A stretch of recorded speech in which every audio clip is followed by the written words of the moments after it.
Hello students, start करते हैं next lecture of electrochemistry के साथ। तो पिछले वाले लेक्चर में हम फैराडेज लॉज पढ़ रहे थे।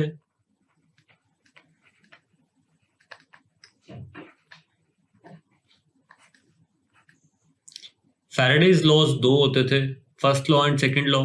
फर्स्ट लॉ के अकॉर्डिंग क्या होता था? Weight of substance discharge at an electrode is directly proportional to the amount of charge that flows through the circuit. जितना ज्यादा अमाउंट ऑफ चार्ज आप फ्लो करवाओगे उतना ज्यादा आप कोई सब्सटेंस कैथोड या एनोड पे ऑब्टेन कर सकते हो। तो Q क्या होता था? Q was current into time, charge होता था ना ये। और जो प्रोपोर्शनैलिटी कांस्टेंट आता था उसको आप क्या बोलते थे? Electrochemical equivalent.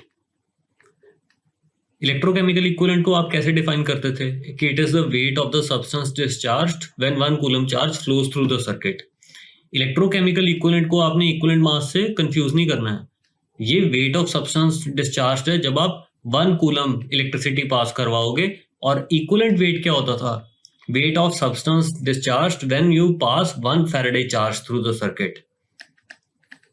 ठीक है, दो अलग अलग चीजें, दोनों रिलेटेड हैं। देखो 1 फैराडे क्या होता था? 96500 कूलम के इक्वल आता था या नहीं आता था? 1 faraday was the charge on 1 mole of electrons. एक इलेक्ट्रॉन पे चार्ज कितना होता है? 1.6 into 10 raise to the power -19 coulomb. और कितने नंबर ऑफ इलेक्ट्रॉन्स होते हैं 1 मोल में? Avogadro's number. तो that is 6.02 into 10 raise to the power 23। Multiply करके देखो, यही बन जाएगा। ओके, तो आप ये बोल सकते हो कि जो Z है वो इक्विवेलेंट मास से, इलेक्ट्रोकेमिकल इक्विवेलेंट मास से किस तरीके से रिलेटेड है? It is E/96500। ठीक है, तो ये हमने लास्ट क्लास में पढ़ा था। फिर उसके बाद हमने सेकंड लॉ देखा। सेकंड लॉ में क्या था कि जब हमने number of voltameters, number of electrolytic cells series में लगाए तो रिस्पेक्टिव कैथोड्स पे जो हमने मेटल्स ऑब्टेन किए थे उनके जो वेट्स की रेशियो आई थी that was same as their equivalent weights. Last class में AgNO3 का सॉल्यूशन लिया था, CuSO4 का लिया था, ऑरिक क्लोराइड का लिया था। और कैथोड्स पे हमने सिल्वर भी ऑब्टेन किया, गोल्ड भी ऑब्टेन किया, कॉपर भी ऑब्टेन किया। उनके जो वेट्स की रेशियो आएगी that will be same as the ratio of their equivalent weights. तो ये फैराडे सेकंड लॉ था। तो हमने फिर लास्ट क्लास में कुछ क्वेश्चंस किए थे, आज भी अभी कुछ क्वेश्चंस करेंगे। फिर उसके बाद जो आज का मेन टॉपिक है कंडक्टेंसेस ऑफ सॉल्यूशंस, वो देखेंगे। तो ये क्वेश्चन देखिए, 100 watt 110 volt incandescent bulb is connected in series with an electrolyte containing cadmium sulfate solution. What mass of cadmium will be deposited by the current flowing for 10 hours? तो आपने इस electrolytic cell की series में ये एक incandescent bulb लगा दिया है जिसकी की पावर कितनी है? 100 वॉट। और वोल्टेज कितनी है इसकी? 110 वोल्ट। तो आप करंट निकाल सकते हो जो सर्किट से फ्लो हो रहा होगा। वो क्या होगा? Power is potential difference into current. ये तो आपने जूनियर क्लासेस में ही पढ़ा हुआ है। अगर नहीं पढ़ा, वैसे तो पक्का ही पढ़ा होगा, अगर नहीं पढ़ा हुआ है तो कोई बात नहीं, अभी आप 1 महीने बाद ये सारी चीजें इलेक्ट्रिक करंट फिजिक्स में पढ़ लोगे। तो करंट आपको पता लग गया कितना है? That is 100/110। इतना एम्पियर करंट आप फ्लो करवा रहे हो कितने टाइम के लिए? 10 आवर्स के लिए। तो कितना चार्ज आपने फ्लो करवाया है वो आपको पता है। करंट इनटू टाइम कर लो, आवर्स को आप सेकंड में कन्वर्ट कर लो। 1 आवर में 60 मिनट्स और 1 मिनट में 60 सेकेंड्स। तो इतना कूलम आपने चार्ज फ्लो करवाया है। अब आप ये देखिए, कैडमियम सल्फेट के सॉल्यूशन से आपने कैडमियम को डिपॉजिट करवाना है। कैडमियम की ऑक्सीडेशन स्टेट कितनी है? +2 है। तो इट विल गेन 2 इलेक्ट्रॉन्स, तब जाके आपको कैडमियम मिलेगा। तो 2 फैराडे चार्ज पास करवाने पे you will get 1 mole of cadmium. या मैं ये बोल सकता हूँ 2 इंटू 96500 कूलम चार्ज जब सर्किट से फ्लो करेगा तब मेरे को 1 मोल कैडमियम मिलेगा। और 1 मोल कैडमियम का वेट कितना है? 112.4 grams. 2 Faraday, 2 moles of electrons flow करवाने पे 1 मोल कैडमियम मिलता है। तो 2 मोल्स ऑफ इलेक्ट्रॉन्स पे चार्ज इतना ही होगा, 2 फैराडे। फैराडे को मैंने कूलम में कन्वर्ट कर लिया। अब आपने चार्ज कितना फ्लो करवाया, let's say this is a coulomb, तो ए कूलम चार्ज पास करवाने पे कितना कैडमियम ऑब्टेन करोगे, ये आप निकाल सकते हो। सिंपल यूनिटरी मेथड है। इतने ग्राम्स ऑफ कैडमियम आपको मिल जाएगा। ठीक है, it should come out to be 19.6 grams. Check कर लेना आप लोग। नेक्स्ट है, पॉज कीजिए और ट्राई करो। The two electrolytic cells, one containing acidified ferrous chloride and another containing acidified ferric chloride, are connected in series. What will be the ratio of iron deposited at cathodes in the two cells? दो electrolytic sales लिए,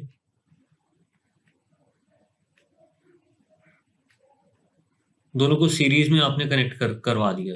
series में connect करवाने का सिर्फ इतना purpose रहता है कि दोनों से सेम चार्ज आपने फ्लो करवाया है। एक में फेरस आयंस थे, एक में फेरिक आयंस थे।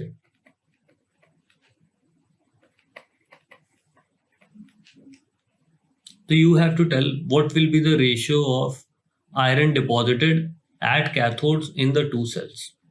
तो ये मेरा ए हो गया इलेक्ट्रोलाइटिक सेल, ये इलेक्ट्रोलाइटिक सेल बी हो गया।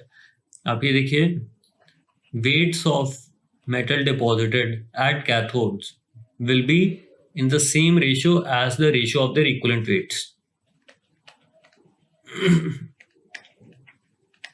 ये हो जाएगा।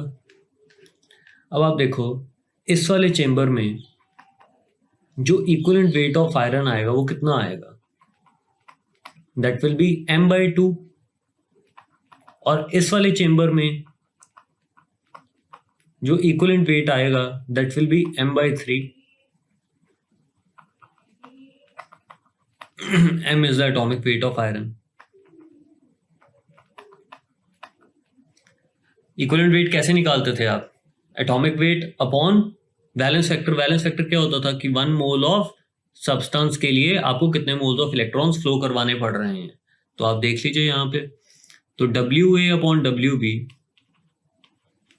will be equal to EA upon EB, और EA कितना है, it is m/2 and this is m/3. this means WA/WB की जो रेशियो आ गई दैट इज 3:2। तो नेक्स्ट क्वेश्चन देखते हैं। इन the electrolysis of molten NaCl 60 centimetre cube of chlorine was produced. अब 60 ml ऑफ क्लोरीन आपने जो ऑब्टेन की है, ये आपको दिया होना चाहिए कि STP पे आप वॉल्यूम मेजरमेंट कर रहे हो। तो आपने बताना है how many moles of chlorine were produced, what mass of sodium would be formed at cathode, how long would a current of 3 ampere in the electrolysis circuit have to flow to produce this much amount of chlorine. तो 60 centimetre cube of Cl2 अगर आप obtain कर रहे हो तो इसके moles निकालना क्या मुश्किल है।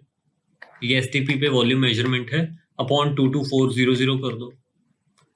These many moles of Cl2 have been obtained.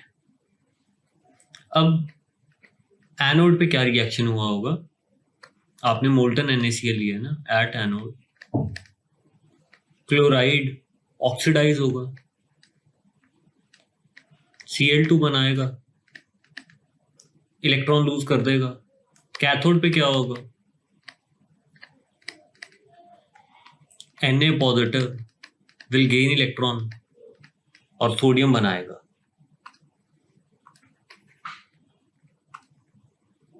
अब देखिए, कैथोड और एनोड के थ्रू सेम ही चार्ज फ्लो हो रहा होगा। जितना कैथोड से इलेक्ट्रॉन्स निकल रहे हैं उतने ही जितने एनोड से इलेक्ट्रॉन्स निकल रहे हैं उतने ही कैथोड पे पहुंच रहे होंगे। तो आप ये देखो, टोटल अमाउंट ऑफ चार्ज आपने कितना फ्लो करवाया है। अगर आप 1 मोल क्लोरीन ऑब्टेन करते हो तो you have to flow 2 faraday charge. आपने कितने मोल्स ऑफ क्लोरीन ऑब्टेन की है, 60/22400 मोल्स ऑफ Cl2। इसके लिए कितना चार्ज चाहिए होगा, 2 × 60/22400 इतना फैराडे चार्ज चाहिए होगा इसको कूलम में कन्वर्ट करने के लिए इंटू 96500 कूलम। इतना कूलम आपको चार्ज चाहिए। क्यू आपको पता लग गया, करंट आपको पता है, current is given to be 3 amperes, तो क्यू आपने डिटरमिन कर लिया है, टाइम आप डिटरमिन कर लोगे। ये हो गया। अब दूसरा, अब आपने ये बताना है कि what mass of sodium would B obtained.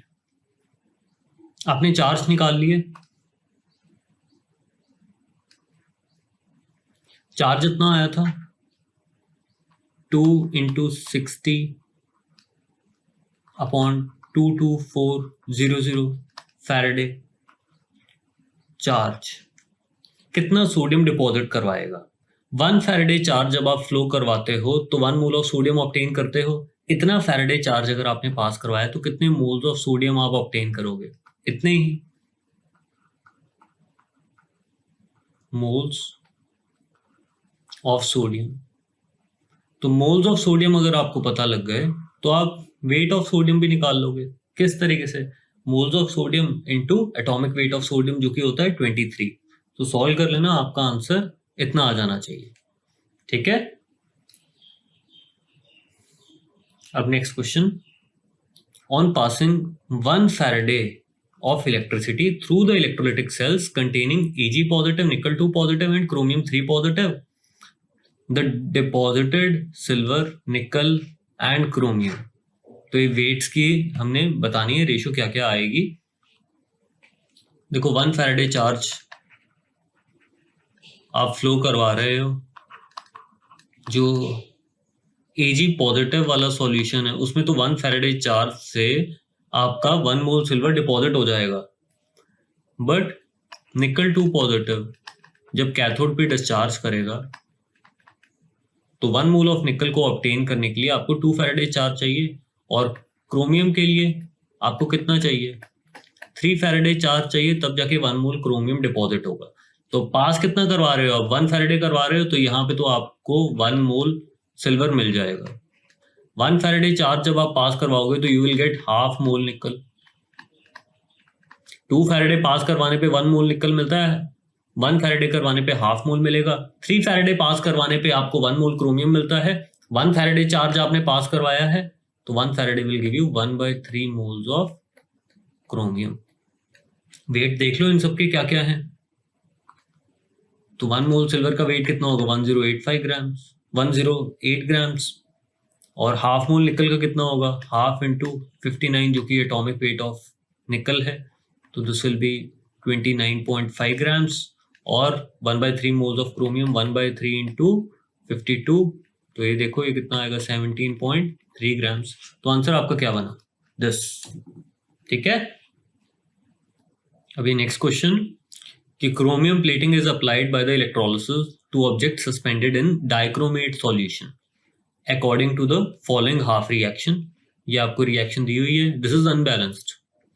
तो आपने बताना है how many hours would it take to apply a chromium plating of thickness this to a car bumper of surface area this in an electrolytic cell carrying a current 75 amperes. तो आपने ना किसी article पे chromium की plating करनी है, chromium की layer आपने चढ़ानी है।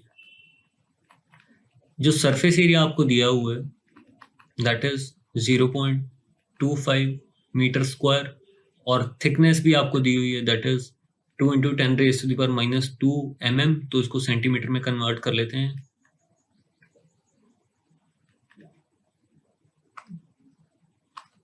थिकनेस के लिए मैं d यूज कर लेता हूं, t फिर टाइम के लिए यूज हो जाएगा।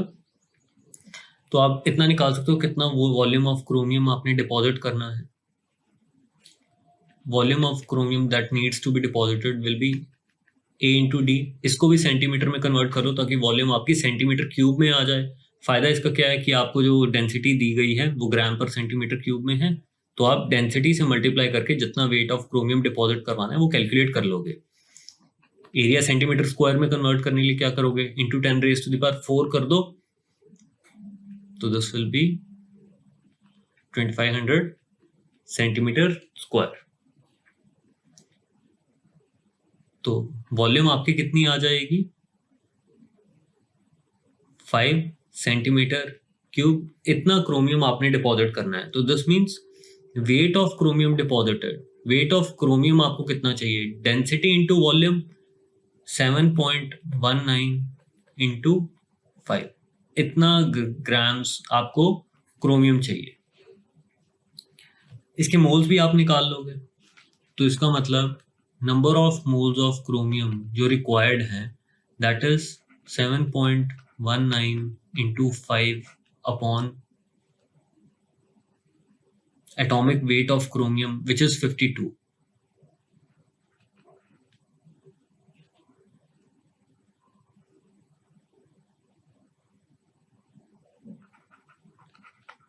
Let's say ये A moles आ गए। अब आप ये देखिए, ये क्रोमियम आप कैसे डिपॉजिट करवा रहे हो। आपके पास कुछ डाइक्रोमेट आयंस का सॉल्यूशन था। अगर डाइक्रोमेट में देखोगे क्रोमियम की ऑक्सीडेशन स्टेट कितनी आएगी, ये डाइक्रोमेट आयन है, chromium is present in +6 oxidation state. Calculate कर लो ये। तो आप क्रोमियम 6 पॉजिटिव को रिड्यूस कर रहे हो, 6 इलेक्ट्रॉन्स दे रहे हो इसको, तब जाके 1 मोल क्रोमियम आप ऑब्टेन करते हो।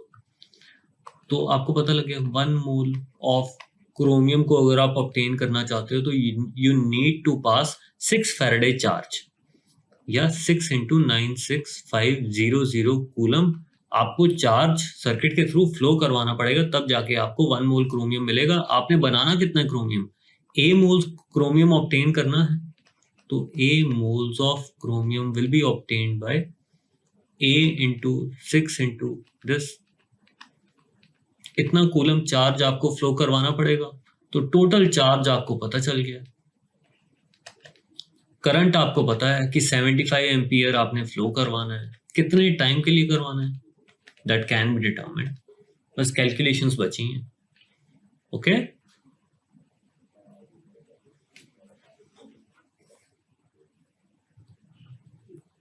तो क्वेश्चन में आपको दिया है the variation of current follows the equation I² + T² = 25।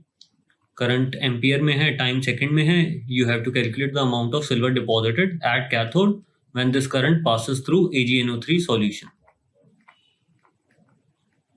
For an interval 0 to 5 seconds. तो देखो करंट और टाइम में आपको रिलेशन दिया है I² + T² = 25। हमने क्या कैलकुलेट करना है, सिल्वर डिपॉजिट कितना हो रहा है वो कैलकुलेट करना है। तो उसके लिए हमें पता रहना चाहिए कि कितना चार्ज फ्लो हो रहा है। अब चार्ज हम कैसे निकालें, देखो dQ/dt यही करंट होता है। तो हम ये बोल सकते हैं कि जो dQ है दैट इज I × dt, और टोटल चार्ज निकालने के लिए it will be integral of dQ, और ये क्या आ जाएगा, इंटीग्रल ऑफ I dt। अब I आपका क्या है, √25 - T²। अब या तो आप इसको इंटीग्रेट कर लो या आप आसानी से क्वेश्चन कर लो। कैसे, ये जो इक्वेशन है ये सर्कल की इक्वेशन है। नॉन मेडिकल वाले स्टूडेंट्स को तो फटाफट दिखना चाहिए, x² + y² = a²। ये सर्कल की इक्वेशन होती है जिसका कि सेंटर ओरिजिन पे है और रेडियस कितना है a। तो आप इस तरह के सर्कल बना सकते हो। ये करंट टाइम ग्राफ प्लॉट किया है और एरिया अंडर द कर्व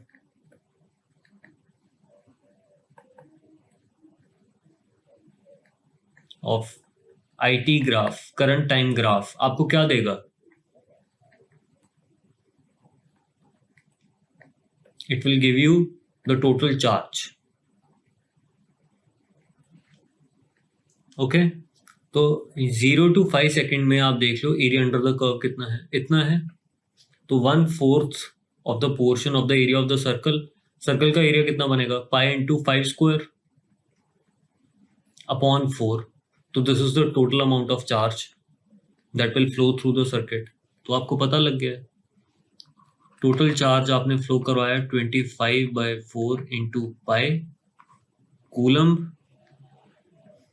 तो Ag पॉजिटिव कैथोड पे किस तरीके से डिस्चार्ज करेगा, एक इलेक्ट्रॉन गेन करेगा तब जाके एक सिल्वर बनेगा। 1 मोल ऑफ सिल्वर के लिए you will be needing 1 mole of electrons या 1 फैराडे चार्ज आपको चाहिए।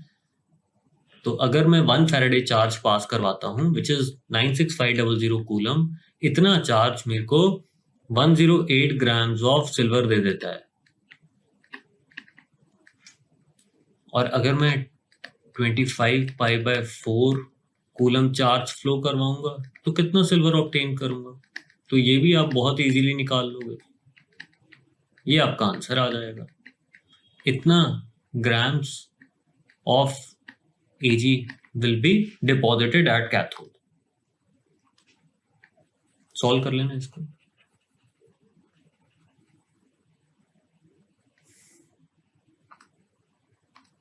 क्लियर है? नेक्स्ट देखते हैं। During the electrolysis of concentrated H2SO4, equimolar amounts of Marshall's acid and O2 are obtained। Marshall's acid क्या होता था? H2S2O8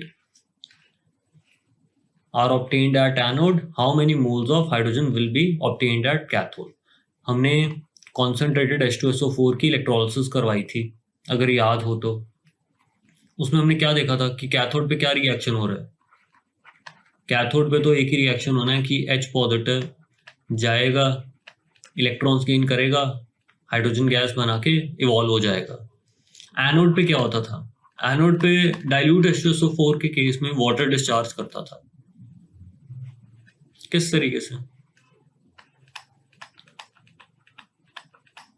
ये रिएक्शन होता था इन the case of dilute H2SO4। जब आप कॉन्सेंट्रेटेड H2SO4 लेते थे तो वाटर के साथ साथ एक पैरेलल रिएक्शन स्टार्ट हो जाता था जिसमें कि HSO4 negative hydrogen sulphate ions oxidise होना शुरू हो जाते थे टू H2S2O8। इसी को आप मार्शल्स एसिड बोलते थे। अब आपको ये बोला गया है कि at anode you are obtaining equimolar amounts of O2 and H2S2O8। तो आप ये देखो, अगर मैंने A मोल्स इसके ऑब्टेन किए हैं, A मोल्स इसके ऑब्टेन किए हैं, A मोल्स ऑफ O2 के लिए मेरे को कितना फैराडे चार्ज चाहिए होगा? 1 मोल ऑफ O2 के लिए 4 फैराडे चार्ज चाहिए होता है। तो A मोल्स ऑफ O2 के लिए I will be needing 4A faraday charge. Similarly A moles of H2S2O8 के लिए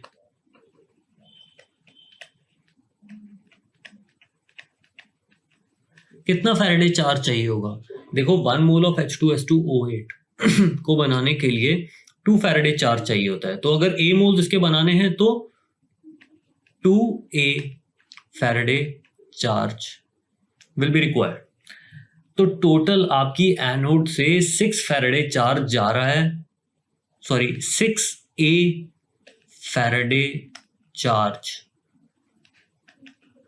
इज लीविंग द एनोड।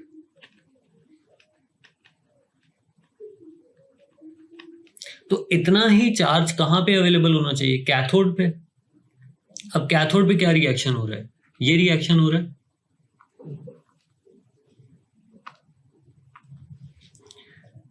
आप 2 फैराडे चार्ज अगर पास करवाते हो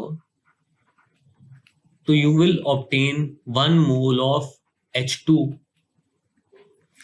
आपने कितना पास करवाया है? 6A Faraday. तो 6A Faraday charge will give you 1/2 into 6A moles of hydrogen।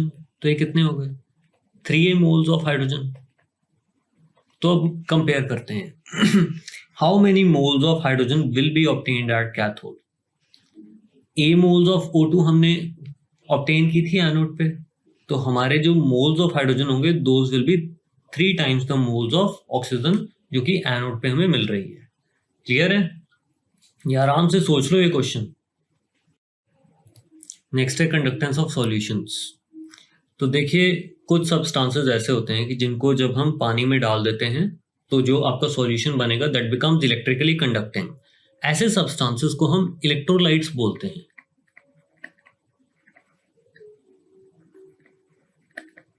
तो electrolytes will be the substances which conduct electricity in aqueous solutions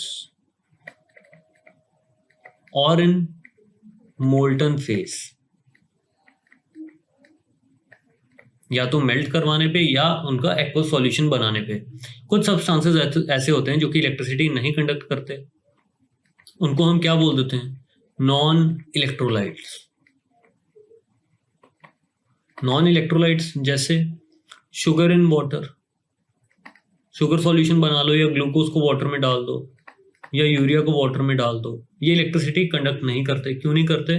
क्योंकि ये कोई आयंस फर्निश नहीं करते, कोई चार्ज्ड पार्टिकल्स नहीं देते। इलेक्ट्रोलाइट्स आपको आयंस दे देते हैं, चार्ज्ड पार्टिकल्स दे देते हैं। तो देखो, ये मैंने एक बैटरी के साथ कैथोड एनोड को कनेक्ट कर दिया है, सॉल्यूशन ले लिया और उसमें कुछ इलेक्ट्रोलाइट डाल दिया, लेट्स से Na2SO4। तो सॉल्यूशन में आपके पास वाटर के साथ साथ कुछ सोडियम आयंस हैं और कुछ सल्फेट आयंस हैं। तो सोडियम आयंस कहाँ की तरफ मूव करेंगे? They will move towards the negative terminal. और सल्फेट आयंस कहाँ की तरफ मूव करेंगे?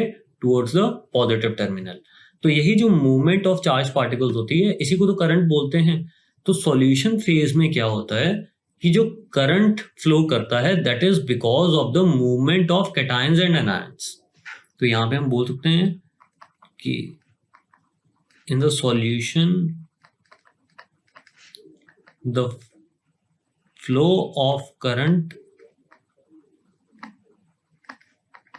Is because of is due to the movement of cations and anions। ठीक है। मेटल्स में क्या होता है, मेटालिक कंडक्टर्स में क्या होता है कि सिर्फ इलेक्ट्रॉन्स मूव करते हैं, सिर्फ नेगेटिवली चार्ज पार्टिकल्स मूव करते हैं। While in the case of electrolytic conductors, जब हम सॉल्यूशन की बात करते हैं जो कि कंडक्टिंग होता है, उसमें कैटायंस भी मूव करेंगे, एनायंस भी मूव करेंगे। तो दोनों ही कुछ ना कुछ अमाउंट ऑफ करंट कैरी करते हैं। अब इलेक्ट्रोलाइट्स को आप फर्दर क्लासिफाई कर सकते हो as strong electrolytes and weak electrolytes. Strong electrolytes क्या होते हैं? जो इलेक्ट्रोलाइट्स पानी में डालने पे कंप्लीटली डिसोसिएट हो जाते हैं, दोज आर स्ट्रॉन्ग इलेक्ट्रोलाइट्स। अब स्ट्रॉन्ग इलेक्ट्रोलाइट्स कौन कौन से होंगे? जितने भी सॉल्ट्स होते हैं, दोज आर स्ट्रॉन्ग इलेक्ट्रोलाइट्स। कोई भी सॉल्ट ले लो जब आप पानी में डालोगे वो कंप्लीटली आयनाइज हो जाता है। स्ट्रॉन्ग एसिड्स हो गए, स्ट्रॉन्ग बेसिस हो गए, ये कंप्लीटली आयनाइज हो जाएंगे पानी में डालने पे, तो these will act as strong electrolytes.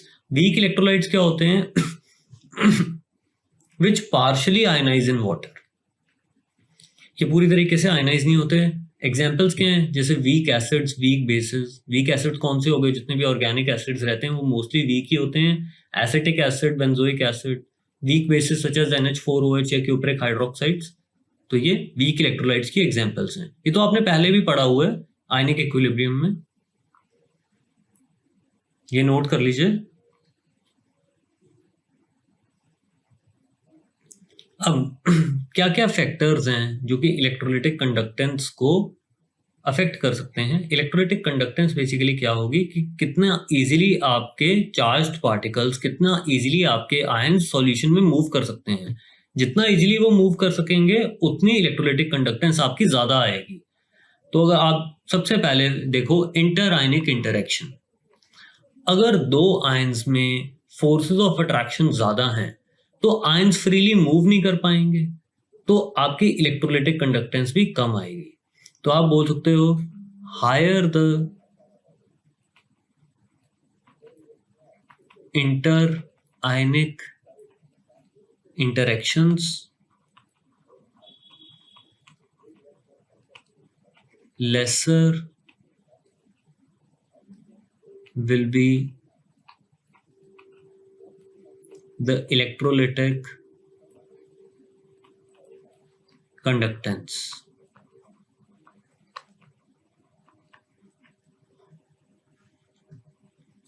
फिर नेक्स्ट है सॉल्वेशन ऑफ आयंस। अगर आयंस आपके बहुत ज्यादा सॉल्वेट हो जाएंगे, अगर लेट से आपका कैटायन है उसके आसपास बहुत सारे वाटर मॉलिक्यूल्स आके एसोसिएट हो गए, तो वो बहुत ज्यादा बल्की हो जाएगा, तो उसकी मूवमेंट रिस्ट्रिक्टेड हो जाएगी, उसकी कंडक्टेंस भी कम हो जाएगी। तो higher the solvation,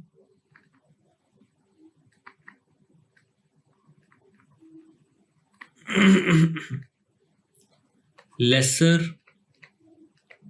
will be the mobility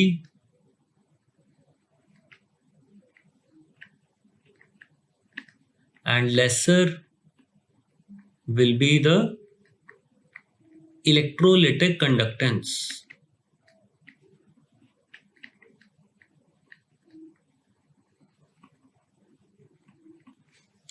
ऐसे ही होता है। अब जैसे आप Li positive, Na positive, K positive को कंपेयर करो, Li पॉजिटिव का साइज जो आयनिक रेडियस आता है वो सबसे ज्यादा आता है, सॉरी सबसे कम आता है, तो ये सबसे छोटा होता है, इसको तो सबसे इजीली मूव करना चाहिए सॉल्यूशन में। बट होता क्या है, Li पॉजिटिव की हाइड्रेशन सबसे ज्यादा हो जाती है, दिस इज हाईली हाइड्रेटेड।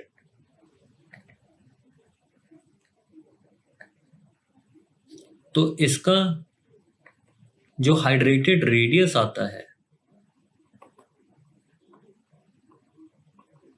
वो सबसे ज्यादा आता है, इसके पास बहुत सारे वाटर मॉलिक्यूल्स आ जाएंगे, ये बहुत ज्यादा बल्की हो जाता है, जिसके कारण इसकी मूवमेंट क्या हो जाएगी, बहुत रिस्ट्रिक्ट हो जाती है और इसकी इलेक्ट्रोलाइटिक कंडक्टेंस सबसे कम आएगी out of the alkali metal ions.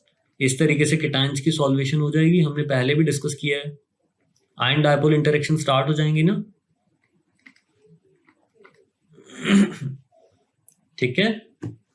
तो द केटायंस और anions which will be heavily hydrated, which will be highly solvated, वो बल्की हो जाएंगे और उनकी मूवमेंट थोड़ी सी कम हो जाएगी, जिसके कारण कंडक्टेंस भी उनकी कम हो जाएगी। Next is viscosity.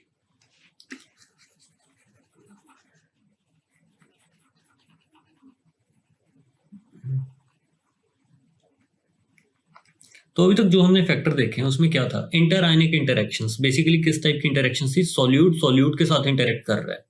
सॉल्वेशन क्या थी, सॉल्यूट आपका सॉल्वेंट के साथ इंटरेक्ट कर रहा है। विस्कोसिटी बेसिकली आपको क्या बताती है, सॉल्वेंट सॉल्वेंट इंटरेक्शन कैसी है।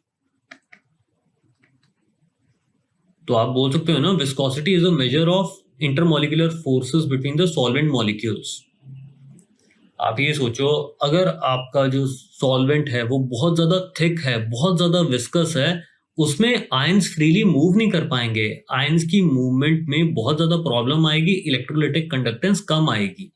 तो higher the viscosity,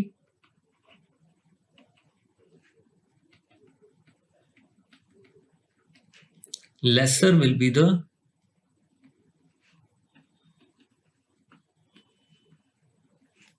electrolytic conductance. तो अभी तक हमने ये जो तीनों पॉइंट्स पढ़े हैं इसमें हमने इंटरेक्शंस ही देखी हैं, solute solute, solute solvent, solvent solvent. किसी भी टाइप की इंटरेक्शन अगर ज्यादा है तो इलेक्ट्रोलाइटिक कंडक्टेंस कम है। आप ये सोचो कि आपका जो आयन है, जो चार्ज कैरियर है, जिसने की करंट कैरी करना है, वो जितना ज्यादा इंटरेक्ट करेगा किसी और के साथ, उसकी मोबिलिटी उतनी कम होती जाएगी, वो उतना कम फ्रीली सॉल्यूशन में मूव करता जाएगा।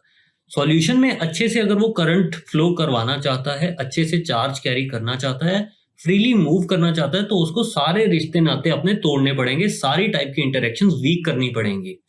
तो कंडक्टेंस बढ़ाने के लिए इंटर आयनिक इंटरेक्शंस कम करो, सॉल्यूट सॉल्वेंट इंटरेक्शंस कम करो और सॉल्वेंट सॉल्वेंट इंटरेक्शंस भी कम करो, तो इलेक्ट्रोलाइटिक कंडक्टेंस बढ़ जाएगी। ठीक है। अब टेम्परेचर, जितना ज्यादा टेम्परेचर होगा उतना ज्यादा आयन के पास, आपके चार्ज कैरियर के पास काइनेटिक एनर्जी आती जाएगी, उतना वो फ्रीली मूव कर सकता है। तो विद इंक्रीज इन टेम्परेचर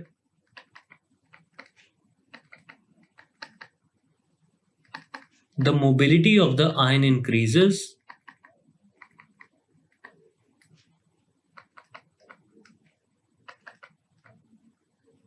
और कंडक्टेंस विल इंक्रीज।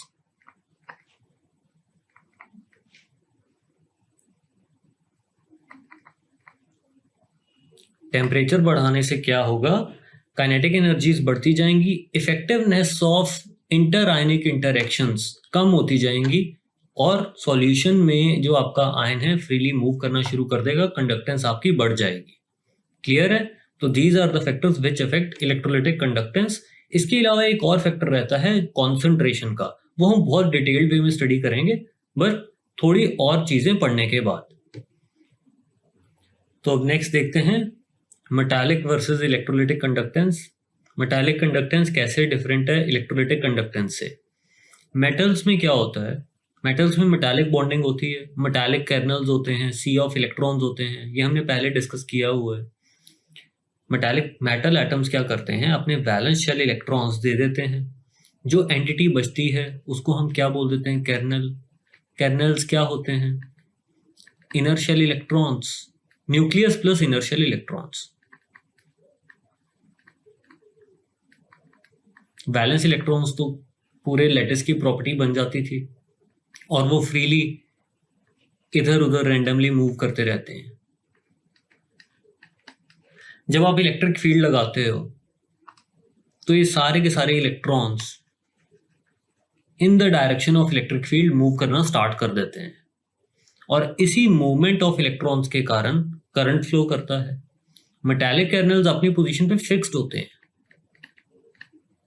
वो थोड़ा बहुत ऑसिलेट कर सकते हैं अपनी मीन पोजीशन के अबाउट। जैसे ही आपने इलेक्ट्रिक फील्ड लगाई, let's say this is negative, this is positive, charge plates लगा दी, जो भी इलेक्ट्रॉन्स होंगे इनमें they will start to move in this direction. तो यही मोशन ऑफ इलेक्ट्रॉन्स के कारण करंट फ्लो करेगा। तो मेटालिक कंडक्टर्स के केस में जो चार्ज कैरियर्स होते हैं those are electrons, while in the case of electrolytic conductors अभी हमने डिस्कस किया है, मैंने Na2SO4 सॉल्यूशन में डाला था। अब सॉल्यूशन में जो करंट फ्लो करता है that is because of the movement of Na positive ions also and sulphate ions also. तो कैटायंस भी चार्ज कैरी करते हैं, एनायंस भी चार्ज कैरी करते हैं। करंट फ्लो करता है because of the movement of ions.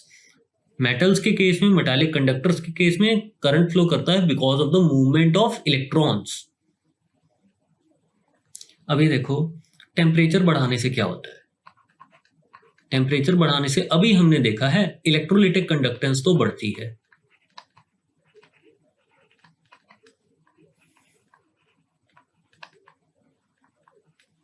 Conductance क्या होगी in general, the ease with which the current can flow. Resistance क्या होती है, obstruction to the flow of current. तो टेम्परेचर बढ़ाया मैंने, इलेक्ट्रोलाइटिक कंडक्टेंस क्यों बढ़ी थी, क्योंकि आयंस के पास ज्यादा काइनेटिक एनर्जी आ गई थी, उनकी मोबिलिटी ज्यादा बढ़ गई थी, इफेक्टिवनेस ऑफ इंटरेक्शंस कम हो गई थी, इलेक्ट्रोलाइटिक कंडक्टेंस बढ़ जाएगी। While in the case of metals, metallic conductors, metallic conductance क्या होती है, ये तो आप क्लास 10 से पढ़ते आ रहे हो। रेजिस्टेंस क्या होती थी मेटल्स की, टेम्परेचर बढ़ाने से बढ़ती थी ना, तो कंडक्टेंस क्या होगी, कम होगी। क्यों कम होती है, सॉलिड स्टेट में भी बताया था मैंने, जैसे जैसे आप टेम्परेचर बढ़ाओगे वैसे वैसे जो मेटालिक कर्नल्स के पास ज्यादा काइनेटिक एनर्जी आती जाएगी, वैसे वैसे उनका जो ऑसिलेशन का एम्पलीट्यूड है वो ज्यादा होता जाएगा, वो ज्यादा विग्रसली वाइब्रेट करना शुरू कर देंगे अपनी मीन पोजीशन के अबाउट। अब जितना ज्यादा वो विग्रसली वाइब्रेट करेंगे, जितना ज्यादा ऑसिलेशन का उनका एम्पलीट्यूड होगा, वो उतना ज्यादा इलेक्ट्रॉन की मूवमेंट को ऑब्स्ट्रक्ट करेंगे, उतना ज्यादा इलेक्ट्रॉन्स का पाथ वो हिंडर करेंगे। मतलब रेजिस्टेंस बढ़ेगी तो कंडक्टेंस क्या होगी, कम होगी। तो ये बड़ा इंपॉर्टेंट पॉइंट है कि टेम्परेचर बढ़ाने से इलेक्ट्रोलाइटिक कंडक्टेंस बढ़ेगी, मेटालिक कंडक्टेंस कम होगी। क्लियर है। इनमें जो चार्ज कैरियर्स रहते हैं दोज आर इलेक्ट्रॉन्स।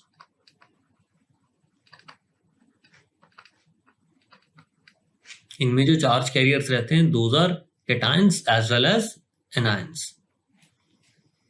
तो ये डिफरेंस देख लो, मेटालिक कंडक्टर्स में charge carriers are electrons, electrolytic conductors में charge carriers are ions, cations भी एनायंस भी।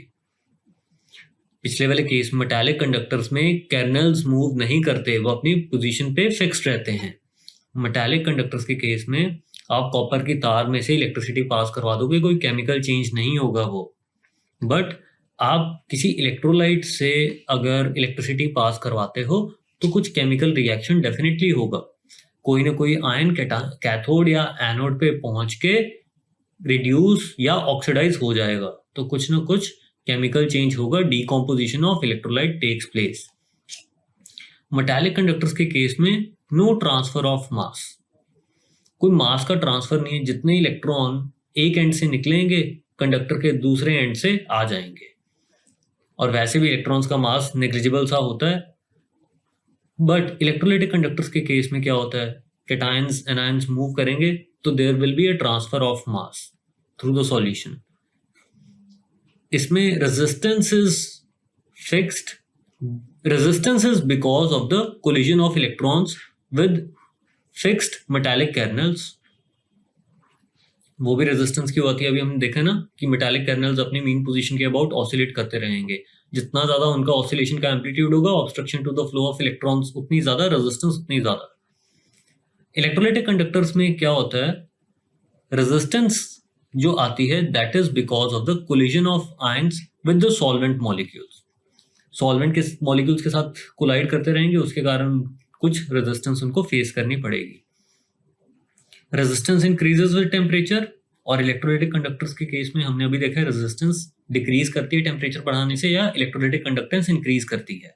मेटालिक कंडक्टर्स की जो रेजिस्टिविटी वैल्यूज आती हैं, जो रेजिस्टेंस की वैल्यूज आती हैं, वो काफ़ी कम होती हैं। इलेक्ट्रोलाइटिक कंडक्टर्स की रिलेटिवली जो रेजिस्टेंस होती है वो ज़्यादा रहती है। तो ये डिफरेंसेस आपको पता होने चाहिए, ठीक है। तो मेटालिक और इलेक्ट्रोलाइटिक कंडक्टर्स में डिफरेंस क्लियर हो गया है, तो आगे बढ़ते हैं कंडक्टेंस मेजरमेंट्स की तरफ। देखो, कंडक्टेंस किसी भी सॉल्यूशन की अगर आप डिटरमिन करना चाहते हो तो आप रेजिस्टेंस डिटरमिन कर लो। और रेजिस्टेंस आप कैसे डिटरमिन करते हो, from Ohm's law. Ohm's law तो आपने जूनियर क्लासेस में पढ़ा हुआ है कि जिसके according potential difference is directly proportional to current. Proportionality constant जो रहता है that is resistance R. R का एसआई यूनिट क्या है,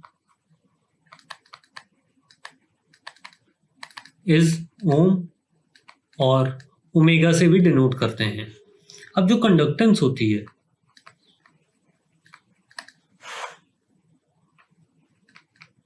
that is 1 over resistance.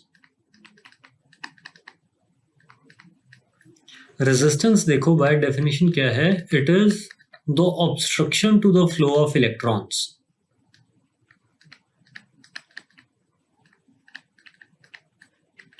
Obstruction to the flow of current, electrons नहीं, in general obstruction to the flow of current जो होगी that is resistance.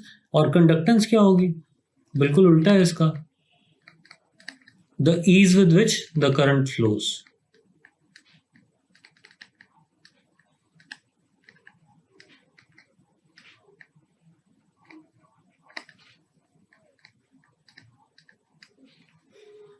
Okay, अब देखिए कंडक्टेंस को हम डिनोट करते हैं कैपिटल जी से, resistance is denoted by are.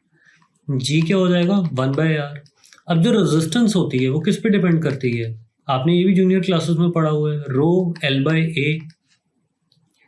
वो मेटालिक कंडक्टर्स के लिए पढ़ा था, ये इलेक्ट्रोलाइटिक कंडक्टर्स के लिए है। वहां पे L length of metallic conductor हो जाएगा, यहाँ पे जो L है that will be the distance of separation between the two electrodes. और A वहां पे cross sectional area of the conductor था, तो यहां पे A cross sectional area of electrodes हो जाएगा। तो L will be the distance between the two electrodes,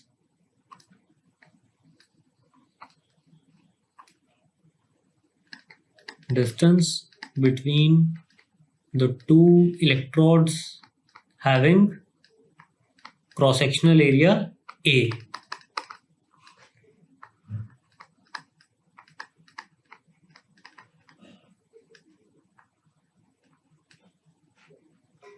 रो क्या होता था, देखो R is row L/A। Row was specific resistance, जिसको कि आप रेजिस्टिविटी भी बोलते थे।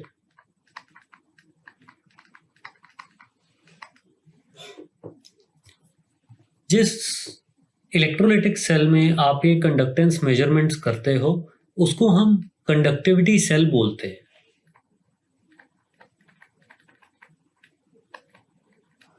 अब अगर डिफरेंट सॉल्यूशंस की आपने कंडक्टेंस मेजर करनी है तो L और A ये तो सेम रहेगा, cross sectional area of the two electrodes तो वही रहेगा, वो तो सॉल्यूशन पे डिपेंड नहीं करेगा, वो तो एक कंडक्टिविटी सेल का कांस्टेंट है ना। सिमिलरली जो distance between the to electrode that is also constant, तो L भी कांस्टेंट रहता है, A भी कांस्टेंट रहता है, तो इसलिए जो L/A टर्म है इसको हम कांस्टेंट लेते हैं and that is known as cell constant, because it remains same for a particular conductivity cell.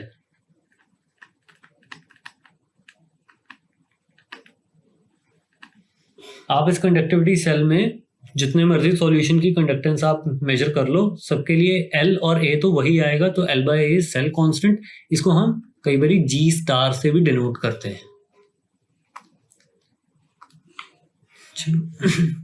अच्छा, 1/, रेजिस्टेंस को हम 1/G लिख सकते हैं, 1/, कंडक्टेंस। रो को हम 1/kappa लिख सकते हैं, वेयर kappa इज 1/ρ। This is kappa, kappa represent कर रहा है कंडक्टिविटी को, और इसको स्पेसिफिक कंडक्टेंस भी बोलते हैं। रो क्या होता था हमारा? रो वॉज रेजिस्टिविटी, यहां हम इसको स्पेसिफिक रेजिस्टेंस भी बोलते थे, तो कापा उसका उल्टा है। तो rho can be written as 1/kappa into L/A। L/A क्या हो गया? सेल कांस्टेंट हो गया, तो kappa can be written as G into L/A। तो हम ये बोल सकते हैं स्पेसिफिक कंडक्टेंस और conductivity will be equal to conductance of the solution into cell constant.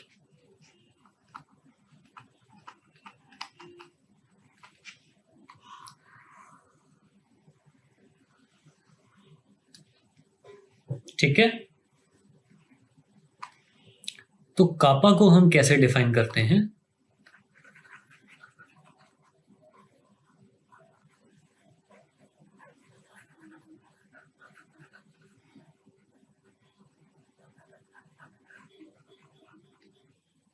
देखिए, आपका जो कापा है this will become equal to the conductance of the solution when the distance between the two electrodes will become 1 centimetre and the cross sectional area will become 1 centimetre square.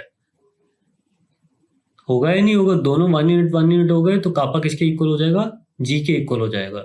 ये देखिए, when L is 1 centimeter, distance of separation between the two electrons is 1 centimeter and cross sectional area is 1 centimeter square, तो कापा किसके equal हो जाएगा? G के equal हो जाएगा। तो हम ये बोल सकते हैं कि specific conductance is the conductance of the solution contained between two electrodes having 1 centimeter square cross-sectional area and separated by a distance of 1 centimeter। ठीक है, तो ये बड़ी इंपॉर्टेंट डेफिनेशन है, दिमाग में रखनी है आपने कि specific conductance is the conductance of the solution which is contained between the two electrodes having 1 centimeter square cross sectional area and separated by a distance of 1 centimeter। इसको समझने के लिए आप ये देखिए कि आपने ऐसी दो इलेक्ट्रोड्स ली हैं जिनका cross sectional area 1 centimetre square है और डिस्टेंस ऑफ सेपरेशन कितना है? That is also 1 centimetre.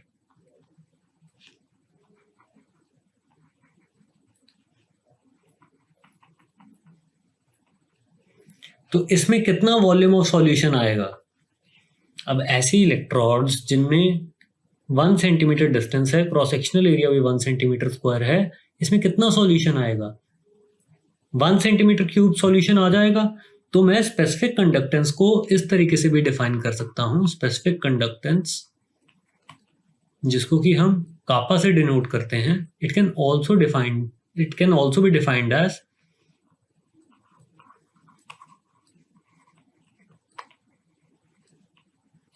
Conductance of 1 centimeter cube of the solution contained between two electrodes या trapped between two electrodes which are 1 centimeter apart. Okay? तो specific conductance is the conductance of 1 centimetre cube of the solution, जो कि contained है, जो कि trapped है दो electrodes के बीच में, जिनका की डिस्टेंस आपस में 1 सेंटीमीटर है। क्लियर है इतना? अब यूनिट्स देखते हैं सबके। यूनिट्स ऑफ कापा कैसे निकालेंगे? कापा इज 1/ρ। रो के यूनिट्स देखते हैं हम। रो की यूनिट्स निकालने के लिए आप ये एक्सप्रेशन यूज कर लो। रेजिस्टेंस के क्या होते हैं? ओम होते हैं। लेंथ के मीटर या सेंटीमीटर्स, एरिया के मीटर या सेंटीमीटर्स। तो रो के यूनिट्स क्या आ जाएंगे? That will be ohm metres या ohm centimetres.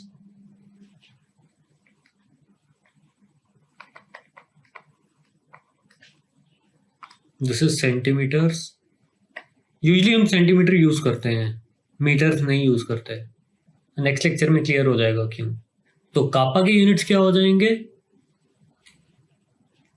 That will be ohm inverse and centimetre inverse. अब जो ओम इनवर्स होता है या ओमेगा इनवर्स होता है, that is known as siemens, और एमएचओ से भी इसको डिनोट करते हैं।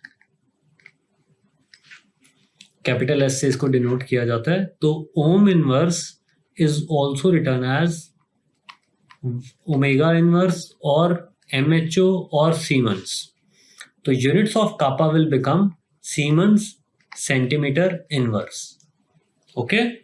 और कंडक्टेंस के क्या यूनिट्स हो जाएंगे? यूनिट्स ऑफ जी, जो कि सिंपली 1/, रेजिस्टेंस थी, तो इसके यूनिट्स आएंगे ओमेगा इनवर्स या सिंपली सीमेंस। ठीक, तो ये आज का लेक्चर है। बाकी कंडक्टेंस की डिटेल्स अभी बहुत सारी हमें पढ़नी है, वो नेक्स्ट क्लास में पढ़ेंगे। आपने इतना रिवाइज कर लेना है अच्छे से।